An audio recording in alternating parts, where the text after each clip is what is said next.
के न्यूमेरिकल्स हैं, इनमें से 4 जो है वो बहुत आसान है और बाकी 4 बंदा जो है वो कर लेता है हिम्मत करके। अब फोर्स ऑफ 20 न्यूटन, तो F इज़ इक्वल टू 20 लिख देंगे। फिर दिया हुआ है कि of a body with an acceleration of 2 metre per second square, तो एक्सेलरेशन 2 मीटर पर सेकंड लिख दिया। मैथ जो है वो फाइंड आउट करनी है, ये वाला formula F is equal to ma लगाएंगे, m इधर रहेगा, इधर आके डिवाइड हो जाएगा।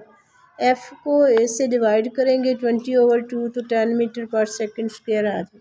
लेकिन यहाँ पे 10 ये हमारे पास 10 आया क्योंकि मैथ है इसलिए साथ में kg आएगा।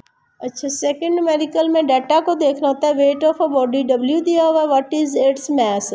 वज़न दिया हो तो मास निकालने के लिए ग्रेविटेशन एक्सेलरेशन 10 लेते हैं और उससे डिवाइड करते हैं, और अगर आपको मास दी और वज़न निकालना हो तो फिर ज़रब करते हैं। वज़न दिया हो तो डिवाइड करना है, वज़न मालूम करना हो तो 10 से ज़रब देनी है। तो ये सिंपली मैंने यहाँ पे लिख लिया है W is equal to 147 newton. Mass find out करनी है। जी जो है वो हमारे पास 10 मीटर पर सेकंड स्क्वायर, ये वैल्यू जो है ना भी दी हो तो ये हमें याद ही होती है। अब आपने जो है वो मास निकालनी है, तो मास जो है वो W/G है, 147/10 है। ज़ीरो काटेंगे, यहाँ पॉइंट आ जाएगा, ये हमारे पास 14.7, और क्योंकि ये मास है इसके साथ kg लगा लेंगे। थर्ड न्यूमेरिकल में देखें, find the acceleration, how much force is needed to prevent a body of mass 10 kg from falling हो या चीज़ों को ऊपर उछाला जाए, तो आपने जी जो है वो 10 मीटर पर सेकंड स्क्वायर ले लेना है। इसमें आपको मास दी हुई है और फोर्स मालूम करनी है। फोर्स और वेट एक ही चीज़ होती है, इसका मतलब है मास 10 है तो इसे 10 से मल्टीप्लाई कर देंगे, जो ग्रेविटेशन एक्सेलरेशन है।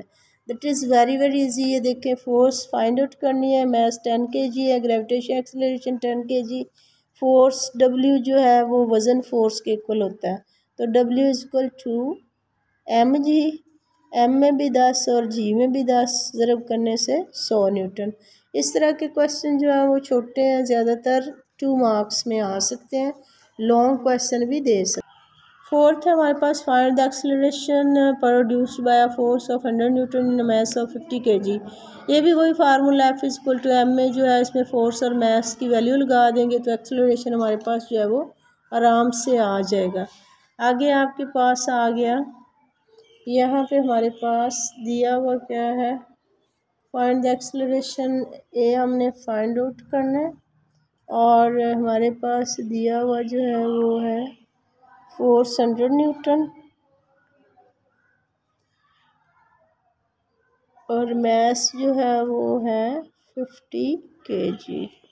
तो F is equal to m है, यहाँ पे 100 आ गया, मास की जगह 50 और A की जगह है A इज़ इक्वल टू 100/50 कर लेंगे, तो ये कटेगा और 2 आ जाएगा, और क्योंकि एक्सेलरेशन है इसलिए इसके साथ मीटर पर सेकंड स्क्वायर की हम यूनिट लगा लेंगे।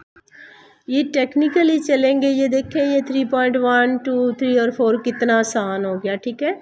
3.5, 3.6, 7 है, ये थोड़े से मतलब टाइम टेकिंग है, थोड़े से ज़्यादा नहीं।